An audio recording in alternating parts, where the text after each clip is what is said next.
നല്ലൊരു എൻ്റർടൈനറാണ്, ലാഗൊന്നുമില്ല. ഒപ്പം തന്നെ നല്ലൊരു മെസ്സേജ് ഉണ്ട്, മതപരമായിട്ട് രാഷ്ട്രീയപരമായിട്ട് ഡിസ്കസ് ചെയ്യേണ്ട ടോപ്പിക്കാണ്. ജനഗണമന അതേ മോഡലാണ്. പിന്നെ എടുത്തു വരാൻ നിവിൻ്റെ പെർഫോമൻസ് സുഖമാണ്. നിവിൻ്റെ ശക്തമായ തിരിച്ചുവരവാണ്. വർഷത്തിന് ശേഷം കോമഡി മാത്രമാണ്, ഇതിൽ കോമഡി സെൻറ്റിമെൻറ്റ്സ് എല്ലാം ഉണ്ട്. രാഷ്ട്രീയപരമായിട്ട് മതപരമായിട്ട് ഡിസ്കസ് ചെയ്യുന്ന ഫിലിമായിരിക്കും. ഞാൻ ഫസ്റ്റ് ഹാഫിലെ മെയിൻലി ഉള്ളൂ, ഞാൻ നന്നായി ചെയ്തിട്ടുണ്ട്. ത്രൂ ഔട്ട് ചെയ്യുന്ന നിവിനാണ്. നിവിൻ്റെ ശക്തമായ തിരിച്ചുവരവാണ്, നല്ലൊരു എൻ്റർടൈനറാണ്, ഒപ്പം നല്ലൊരു മെസ്സേജും ഉണ്ട്. രാഷ്ട്രീയപരമായിട്ട് മതപരമായിട്ട് ഡിസ്കസ് ചെയ്യും. പടം മലയാളി ഫ്രം ഇന്ത്യ. പടം എന്തുകൊണ്ടും ഒരു തിയേറ്റർ വാച്ചബിളായിട്ട് എനിക്ക് തോന്നി. കാരണം എന്ന് പറഞ്ഞാൽ ഇൻട്രോയിൽ വരെ കാണാമെന്ന് പറഞ്ഞാൽ നമ്മുടെ നാട്ടിൻപുറത്തെ, അതായത് കുറച്ച് ഇങ്ങനെ ജോലിയില്ലായ്മയൊക്കെ ആയിട്ടുള്ള പയ്യന്മാരുടെ ജീവിതം പോലെ പറയുന്നത്.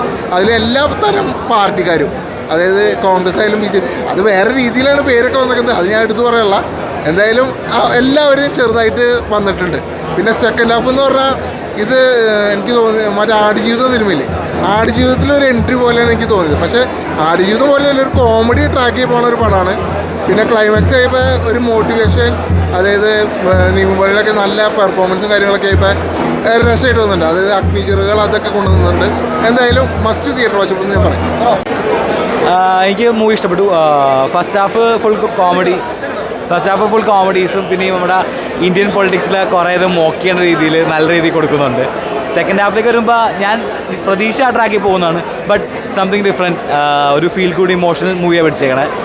ഒരു പാകിസ്ഥാനിയായിട്ട് അഭിനയിച്ച ഒരു ആക്ടർ നല്ല രസമുണ്ടായിരുന്നു. ക്ലൈമാക്സ് ഒക്കെ ആകുമ്പോൾ നല്ലൊരു ഫീൽ മൂവി കിട്ടുന്നുണ്ട്. എന്തായാലും ഇതിൻ്റെ നല്ലൊരു കംബാക്ക് ആയിരിക്കും.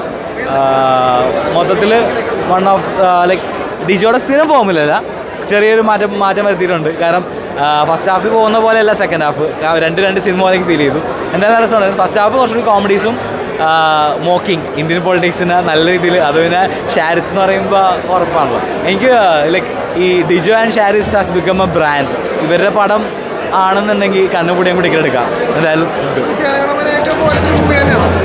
ഞാൻ കൂടുതൽ പൊളിറ്റിക്സ് റീലല്ല, പക്ഷേ സെക്കൻഡ് ഹാഫിനകത്ത് മറ്റേ കുറച്ചുകൂടി ത്രില്ലിംഗ് ആയിട്ടാണ്. പക്ഷേ ഇതിനകത്ത് കുറച്ചുകൂടി ഒരു ഇമോഷണൽ സൈഡാണ് പിടിച്ചേക്കണേ.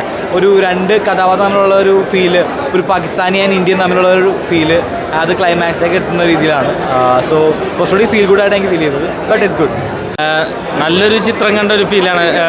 തീർച്ചയായിട്ടും നിവിൻ പോളി നായകൻ നിരയിൽ തിരിച്ചെത്തിയ ഒരു ചിത്രം. ഒരുപാട് സന്ദേശങ്ങൾ നൽകുന്ന, ഒരുപാട് വിഷയങ്ങളെ തമാശ രൂപേണ നമ്മൾക്ക് ഗ്രഹിക്കാൻ പറ്റിയൊരു നല്ലൊരു ചിത്രം. തീർച്ചയായിട്ടും എല്ലാവർക്കും ഇഷ്ടപ്പെടുന്ന ഒരു നല്ലൊരു ചിത്രമാണ്. പെർഫോമൻസ് ധ്യാൻ്റെ ആയാലും ഒട്ടും മോശമല്ല.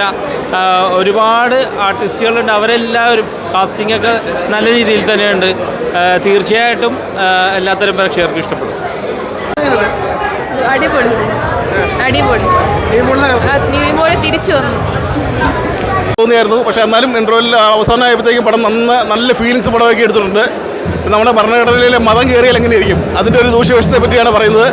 പടം നന്നായിട്ടുണ്ട് കേട്ടോ. എന്ന് പറഞ്ഞാൽ നിതിനും ഞാനും നന്നായി പടം ചെയ്തിട്ടുണ്ട്. ഉഗ്രം പടം എന്ന് വെച്ചാൽ ഓക്കെ.